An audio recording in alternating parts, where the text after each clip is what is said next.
sky's not blue.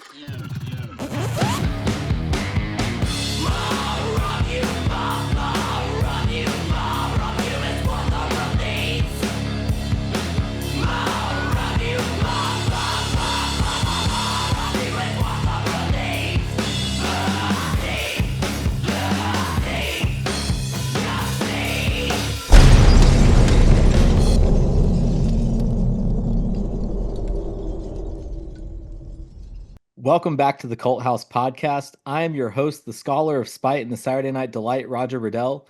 Joining me today, he is the vocalist for Cryptopsy and the creator and host of Vox Hops. Tech death metal's favorite hee hee hey hey guy, Matt Oh, McGachy. How are you doing today, funny. Matt? I'm doing great. It's nice to be back. I actually don't do the hee hee hey hey anymore. It's gone. No more hee hee hey hey. Yeah, I mean that was basically like in reference to your vocal warm-ups, right? No, I know, but Yeah. I don't do it anymore. Yeah, remember I us haven't talking about the, I the vocal thing interviewed last time? I interviewed Melissa Cross and then I never did her technique again. And it's not because the interview went bad. It's just I changed vocal techniques and I don't need to use it anymore. But it's quite funny. I finally I had her on the pod. I'm sorry, Melissa. I had her on the podcast and I was just like, nah, I don't need to do it anymore. But no, yes, yeah. Terrence Hobbs used to call me whenever he sees me, he says that, but I don't do it anymore. Yeah. I wonder how much of it too is like, is it so much that you don't like consciously do it, but there's still like elements of it that you might still do subconsciously? Maybe I definitely don't do any standard warm-ups anymore. Since the pandemic, I've just switched vocal techniques completely. So it changed everything. I think that the warm-up was more so a ritual that would put me into the right headspace to be able to perform. Nowadays, I just do like a little hum thing that gets my head vibrating, which is something that I've learned from Randy Bly from Lamb of God. He had mentioned that he used to do that. And I sort of do that just while the intro is playing, and then I play. That's it.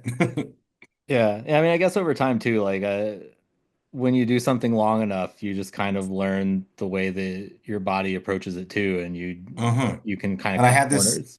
I had this amazing experience last year that has just reassured me so much on my vocal health. I went with Enrico, the singer of Hideous Divinity, is an ear, nose, and throat doctor, and he picked me up in Rome at the venue, brought me to his clinic, and put a camera down my throat, and I performed songs. And he recorded everything, and he was like, I was mid-tour, no days off, doing hour-long sets. There was nothing, no damage. And he's like, I can tell you snore sometimes, but there was no, there was no vocal damage. And it's just been the most reassuring thing. And like having witnessed what my vocal cords, false flappy skin, in crypto, we talk, it looked like a little anus. Looks like when I'm performing now, I can sort of almost visualize how it's reacting when I'm making certain sounds. And it's reassuring. I am very comfortable performing the vocals that I have to do now. Yeah, I mean, how much of that too is just like learning to let the microphone do the work too, so you're not just like screaming full blast into it. That is also maybe a part of it. I do scream very loud, not as loud as John Keeble. John Keeble from Warbringer is extremely loud. I just finished up a tour with him, and he's by far the loudest screamer that I think I've ever toured with. And I know you've been touring lately. You've got some touring coming up, and it's all in support of an Insatiable Violence, the new Cryptopsy album that's out now on Season of Mist. What was the process like of following up what I think is, one of the best Cryptopsy albums in As Gomorrah Burns? Like there's just the task of following that. It was hard. We always feel pressure, especially Christian Donaldson, the main riff writer. He lives in a world of pressure, whether it be for us or for his studio, or he's a very stressed individual. So that leaks down into all of us. And we did feel the pressure. You know, we won a Juno. We sort of came back to where the band was or close to before the misstep of the Unspoken King. So we definitely felt the pressure, but we always feel pressure because everything we do, we have to upkeep and honor the legacy of Cryptopsy, that first era of Cryptopsy, the second era of Cryptopsy. Our legacy albums, like Blasphemate Flesh, None So Vile, Whisper Supremacy are very important albums for death metal. So we always feel pressure. We're just lucky that Chris is such a hater and so hard on himself that he just continually pushes himself to write something interesting, something different, something that still honors Cryptopsy's legacy, but is still relevant in 2025. And that's the feat. That's the hardest part, to do something that does both of those things.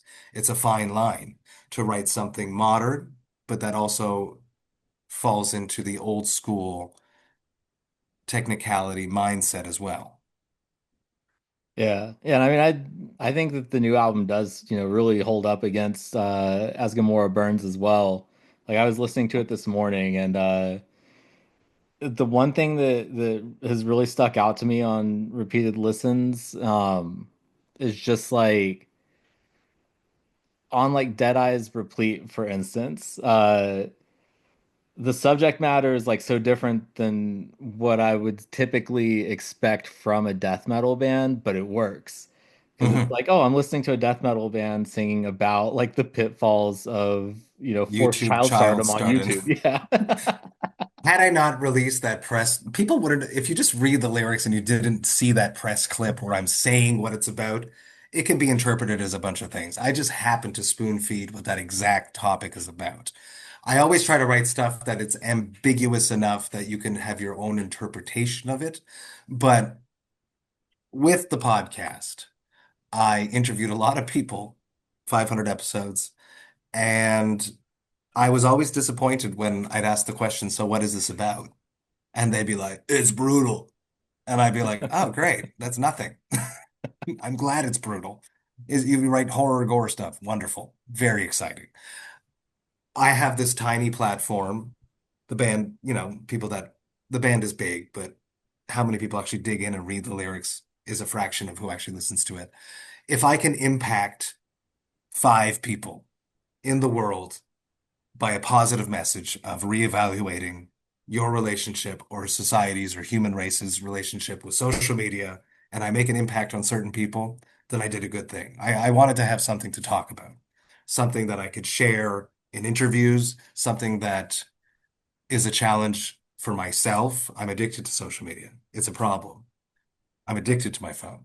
It's always there. It's there right now. I see it. I'm sure there's things I've missed. The FOMO. It's never ending. It's always after us. So I wanted to explore that, share that, analyze my relationship with it, and then tinker with the idea of other subjects that fall underneath the pitfalls of human races, enchantment by social media, the voyeuristic um,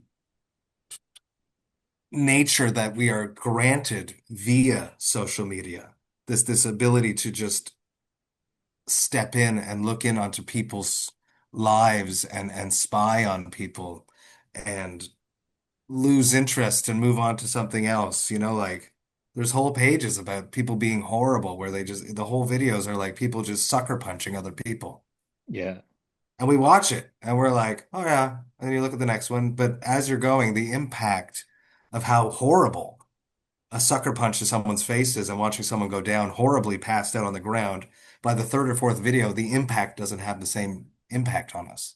We don't have the same like visceral emotional reaction to what we're seeing. Every time you see something, you're a little bit more subdued. Your reaction to it is more is subdued and broken down. You're not as marked by it. You become like used to it. It's very strange. So the stuff like that, FOMO.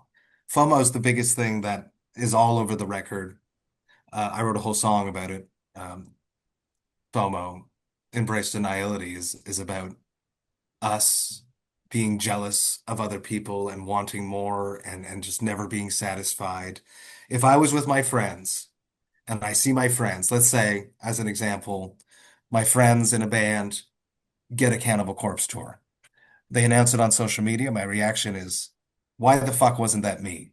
Jealousy. If I'm face to face with my friends and they say, hey, Matt, we just got picked up for the Cannibal Corpse tour, my first reaction is pride. It's strange how that happens. This division that social media and the phone gives to us and our re relationships to others.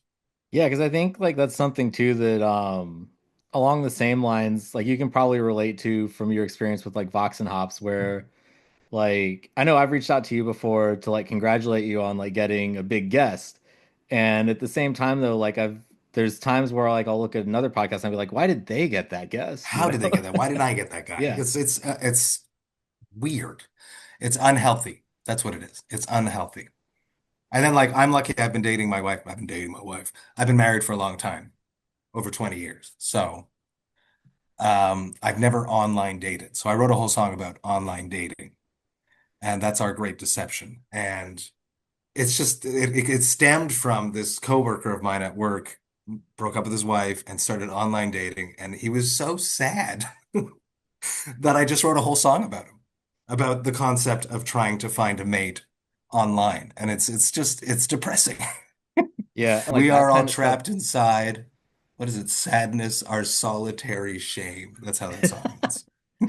You know, like I was doing like that in when I lived in DC, like I around the time that I moved to DC back in like 2012, 2013, that was when like Tinder was really kicking off Mhm. big.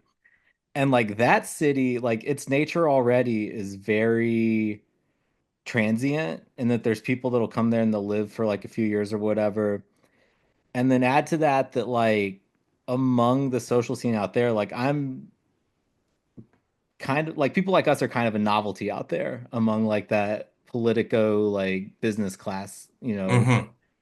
set. And so out there like it's amplified even more because there is always like yeah, well this person's cool, but like there's always someone better a swipe away, you know? Yeah, that's it. It's just never, it's not like back in the day where you lived in the small city and there was this. This is who you can breed with. If not, you had to move. Yeah. All right, that's it. Proximity. Now it's never ending. The choices are never ending. We're constantly scrolling. It's doom scrolling. It's never there. There might be a better post a little bit later along the way. Yeah, to the And then point that 30 you minutes of had your life is gone. to the point that you had about the voyeurism too. Um That is kind of fascinating. And I know that, you all touch on that in the music video for Malicious Needs, like that all revolves Hmm. around the voyeurism. But it's like the desensitization of just like being fed the like darker side of internet content. It's like I could have gone my entire life without ever having to see like someone sucked into like a high pressure tube because it had like a leak like underwater or like seeing Exactly. someone Yes, degloved by an auto lathe in a factory. But exactly. then someone like is like, "Oh yeah, have you seen this video?" And it's like, "Yeah, yeah, I get it. Someone's gonna get degloved." And it's like Yeah, you're we desensitized used to to it. have to go to, what was there? There used to be a website, Faces of Death. What was it? What was it? There was this website where you can go see dead people that we would see in the late 90s. I can't remember what it's called. People that are listening will know what I'm talking about. But yeah. Yeah, yeah, I think it was Faces of Death. Okay. Yeah. And that was like the shit back in the day, but scary. It was, you still had to go and like look. Nowadays it's thrown at us. Yeah, because there And was God that forbid you look side. at one of them because then the algorithm's just going to keep throwing them at you. It's also just kind of bizarre seeing what your algorithm becomes just from like Hmm. passively, not even like going out of your way to click on something, but just seeing something that's like, what the fuck is going on there? And then clicking to open it. And then it transforms your entire algorithm. Exactly. Exactly. They're after us and they're always listening too. Yeah. It's true. If you talk, it happened on tour. We were like talking about something, and Flo was like, "Oh, I hadn't seen it," and then he went and he picked up his phone. He's like, "Look, it's there. It's here. They're listening, but they are." Yeah, no, I was telling someone a couple years ago about how like my first like vehicle that I ever owned was like a Toyota truck. And then I opened my phone like later on, I'm getting served ads about Toyota trucks. It's unbelievable. Yeah, they're smart. They know what they're doing. They got us Yeah. trapped. They're not going to let us go. It's going to have to be a conscious decision individually how we interact with social media, and that's something that I'm trying to gauge how I implement that in my life. So I'm hoping that by having, I think it's okay for death metal to have a message. It's Yeah. okay. I feel like it's positive. My brand has become the nice death metal guy. I like that. The beer is still there, but this is more important. I want people to have good lives and have a healthy relationship with people around them and not live in this fallacy world where we present fake versions, idyllic versions of ourselves to each other to interact with. Yeah. I mean, it's only like the gift that keeps on giving now in terms of just like an area to mine for subject matter too, because like AI is just getting more fucked up, where it just I know, and feels I didn't real even and bring real and that. I real. didn't even bring that onto the record. I have a concept for the next record. We sort of wanted to put like bookends on the internet, social media concept. I have a feeling with everything that's happening in the world that it will still drag itself into the next concept because I have a concept. I went to see this amazing exhibit at the Museum of Civilization here in Montreal about 6 months ago, and I was like really inspired. So that's going to be the main focus of it, but I'm sure that social media is still going to play into it because it's just such a shithole. Yeah, I mean, it's just like the conversation that we had the last time. It's just like our modern day like Tower of Babel, where we're just Yeah. presented with more information than we were ever meant to take in. Mm-hmm. Mm-hmm. It's never ending.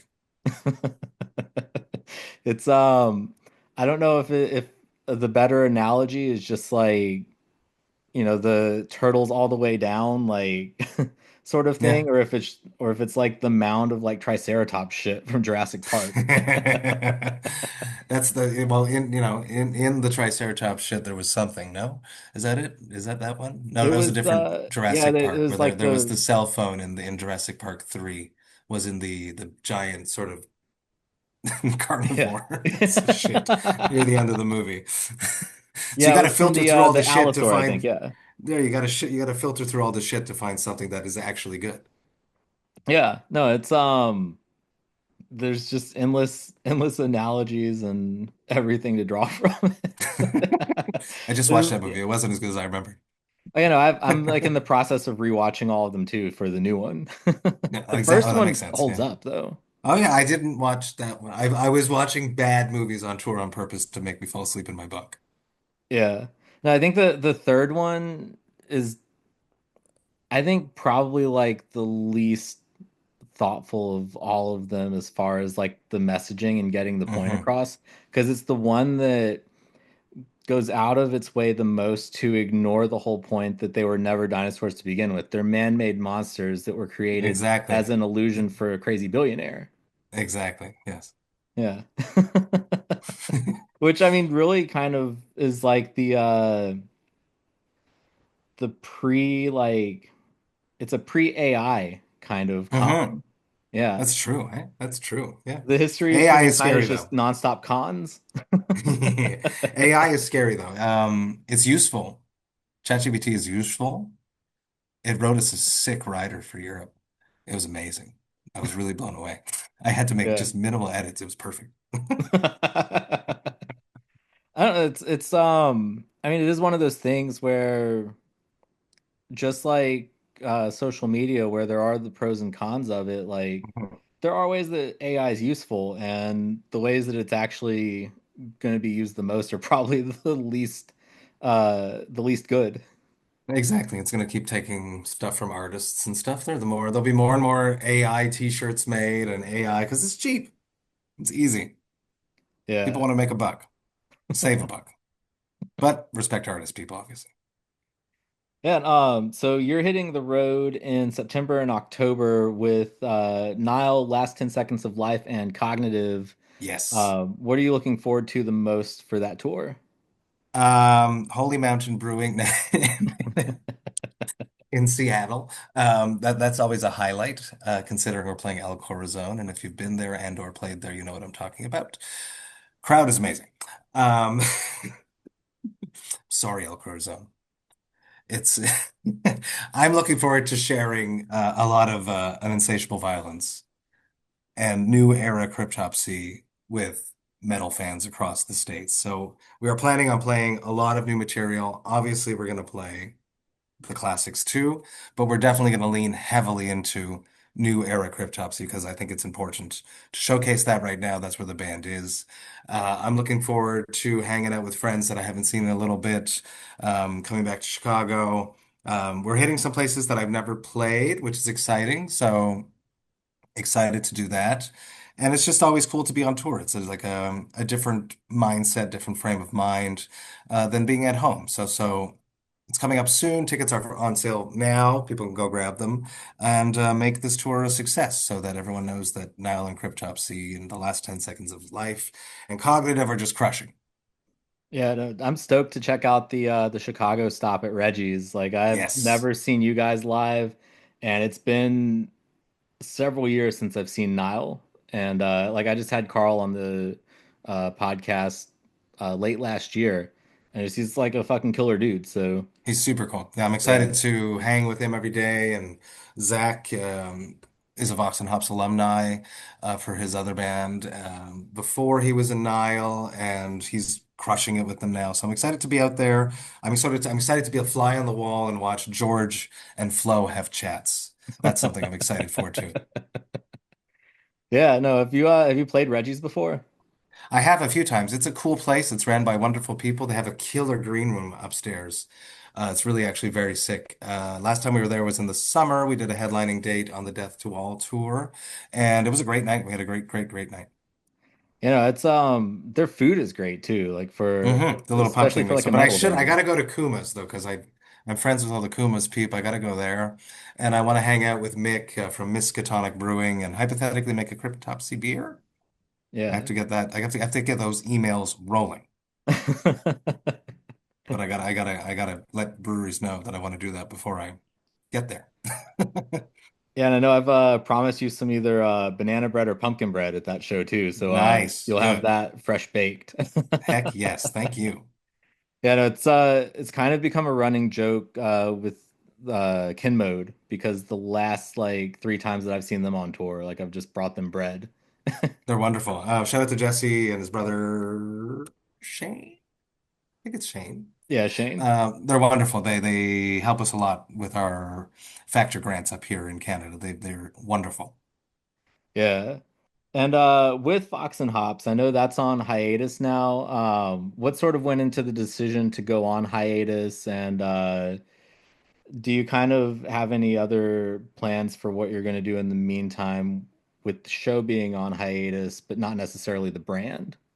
Yeah, of course. It's been about a year. When I was on that Death to All run, I felt it. I felt like I didn't have the passion, the time, the energy that running a podcast at the level of Vox and Hops was required. And I funnily had a chat with Carl from Nile, and he sort of reinvigorated my passion for it in August of 2024. And that sort of got me through the next few months. I also started listening to podcasts again, which is, I used to listen to podcasts and then I started a podcast and I didn't listen to podcasts for 5 years. So I started listening to podcasts again last year, but like more comedy podcasts, like Bad Friends and other stuff like that. And what shocked me the most while listening to their podcasts, and I know they're incredibly successful, is that they talk about nothing.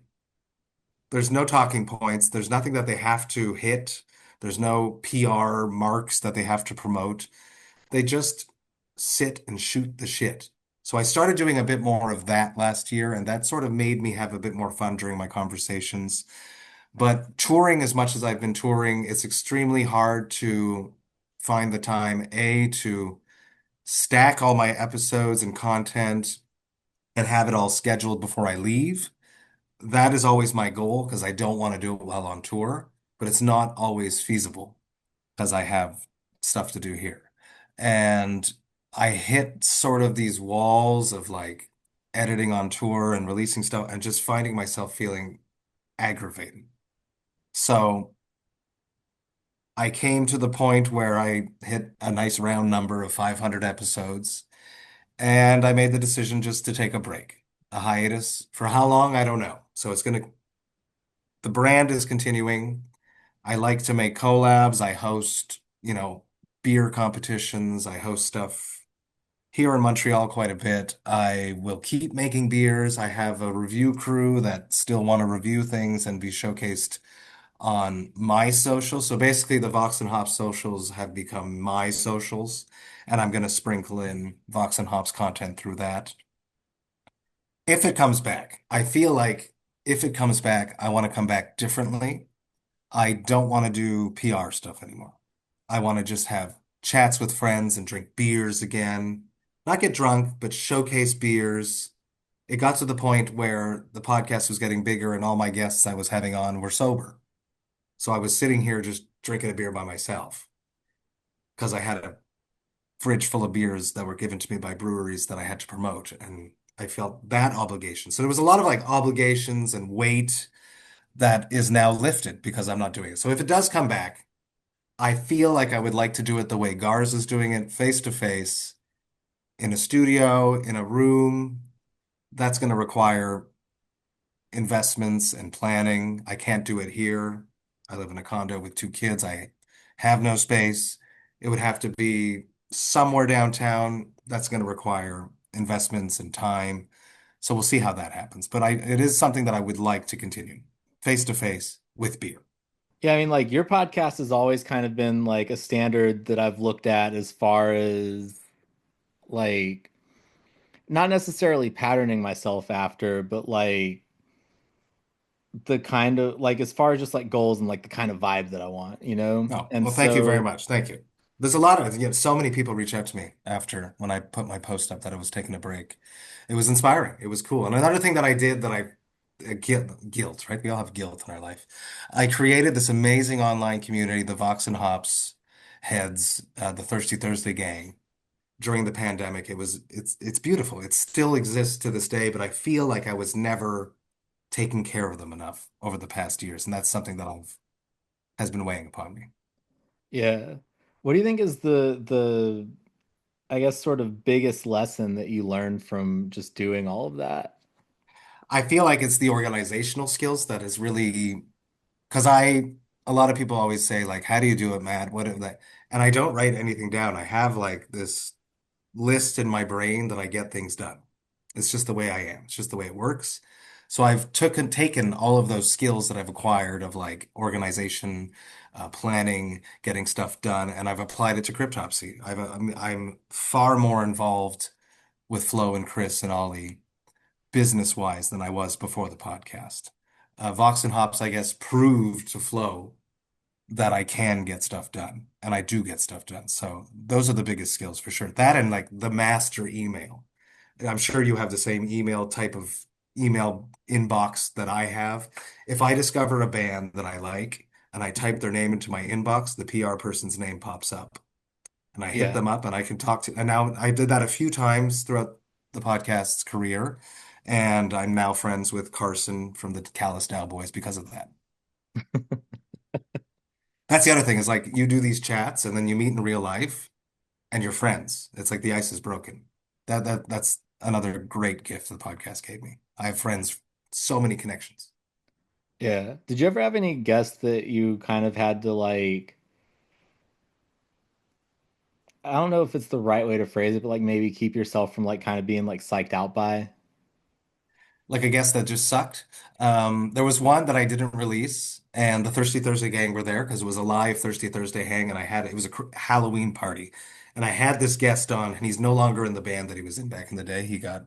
I don't think he was canceled, but he was fired or he quit, and he was on some sort of drugs, and the conversation was just weird. Yeah. So that one never came out. Aside from that, there was nothing ever horrible that ever happened. I can somewhat connect with most people in a way. I find a way. That was definitely the word. The other ones are like ones where I was too intoxicated. There's like one episode that me and Ollie, this is early in the podcast. Me and Ollie were very drunk and we decided to record a Vox and Hops episode. That never came out. Um, and we went for 45 minutes. Maybe that's the type of bad friends episode. Maybe that is, I should listen to it. Maybe it's funny. Um, stuff like that, or other things where like I was too drunk that happens sometimes, and I'm doing a Zoom, and then I had to re-record my whole side of the conversation before releasing it because it was just nonsense. And a 50-minute episode turned into a 25-minute episode because I was just rambling about whatever I wanted to talk about. Yeah. A few little slip-up mistakes there. Yeah, I've had stuff where I've had to just like clip out parts of the conversation because I had like technical difficulties or Oh like yeah, yeah. yeah. And then like I think some of the episodes that I end up feeling the best about are usually episodes where during the recording I'll like hit like maybe a decent buzz and then afterwards I'll just be thinking back about it before I edit it and think, "Oh God, that probably sucked." And then Nice. I get No, no, yeah. no, yeah, no. I trust my drunk Matt. Tipsy Matt's okay. Drunk Matt is not okay. Yeah. Um But yeah, have your experience with that also kind of changed the way that you approach being on the other end of the interview now? I am very, very grateful that I did so many interviews because I can talk to anyone now. I used to do interviews. I remember before the podcast, I would do interviews and I would be talking like I am now. But in the back of my mind, I'd be like, what the fuck are you saying? Where are you going with this? Now I'm not afraid of like drawing my conversation out as I'm speaking. That's something that is a gift now. Another great gift is that if the interviewer sucks, I'll take over and Yeah. I'll talk about what I want to talk about. I don't think that's an issue that we've had in any of the episodes No, that you've been no, you're on. great. No, there was a guy Um, yesterday. I wrote my PR team yesterday, and I was like, that guy was a dick. I've done like 50 interviews for this record, and I was like, that guy was. He was like, really? And I was like, yeah. We spent like 15 minutes, and the guy was telling me how much he hated the Unspoken King. I was like, yeah, you don't like it. He's like, but you don't sound like Lord Worm, and I'm like, but I'm not Lord Worm. Gotta love Latin America. Yeah, no, I think my favorite feedback that I've gotten was from one of the PR people that I work with, and she had said that the bands that she has like connected me with really enjoyed being on the podcast. Yeah, because it's refreshing to not answer the same six questions. Yeah. I don't think Yeah. I've done any of my spiels yet. We have prepared without writing them down or creating the answers to the typical questions.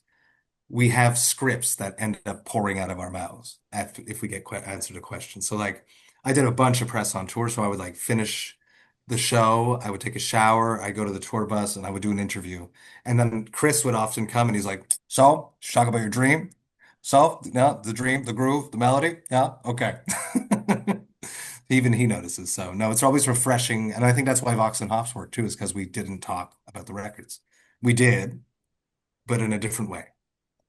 Yeah. Yeah, because I mean just from like the past the stuff that I did for like AV Club or the stuff that I did with Revolver in like 2020, um there's just like this kind of thing where after you do so many just like 15 to 20 minute like boilerplate interviews over the years, you're just like as an interviewer, uh at some point I think you end up wanting more out of that than just like the same format. So I think that was kind I'm of the always appeal to disappointed. I starting don't know about this. you. I'm always very, very disappointed. I was disappointed because I don't do it anymore. Is I'm still getting used to this. It's like when I got married and my wife became my wife and not my girlfriend. Um, I watch other people's interviews before I interview people just to get a gist of stuff so that I can like bounce off of like if an interviewer didn't bite into like a follow-up question, I'll make sure that I hit that because I'm interested in that answer. And then I'm always disappointed if I hear a canned answer. One of those scripts come out, I'm like, God damn it, I did it. Yeah. I I got know him I do the talking. same thing. Yeah. It's a Yeah. good technique, actually. Yeah. You know, there's been times where if you had someone on the show that I was also going to have on the show after you, I would listen to your interview first and be Oh, like, there what you can I go. ask this person that Matt didn't ask them? That's very nice. Yeah. But yeah, I've speaking of time limits and things like that, I've had you for about the length of time that we agreed to, and I know you've got kids to feed, so I do. I do. I slid like the Seinfeld episode, the salami under the door. They should be okay, but I gotta feed them lunch. I do. Yeah, no, I was just speaking of Seinfeld real quick, I was thinking about that earlier when I said, Season of Mist because the other day I was talking to Mel from Royal Thunder and they're on Spine Farm. And like, I was just thinking in the back of my mind, like, Spine Farm is like a label name where I feel like you have to do like this Spine Farm. And it just reminds me of like the Elaine getting high on muscle relaxers going, Stella. Yes, yes. I gotta rewatch them all. I gotta go back. I gotta go back. I gotta watch Curb Your Enthusiasm again. I gotta watch all the Seinfelds again. I think it's time. My next tour. That's my plan. Yeah. But yeah, before I let you go, is there anything else that you want to put out there? No, everyone go check out An Insatiable Violence. It is out on June 20th, depending on when Roger drops this. It might be in the past, and that's okay. Go listen to it. It is something we're really proud of. We worked extremely hard on, and we wrote it while on tour, uncomfortable situations, and I feel like you can hear that on the record. And thanks again for taking the time to do the podcast, Matt. Always, anyways. Thank you.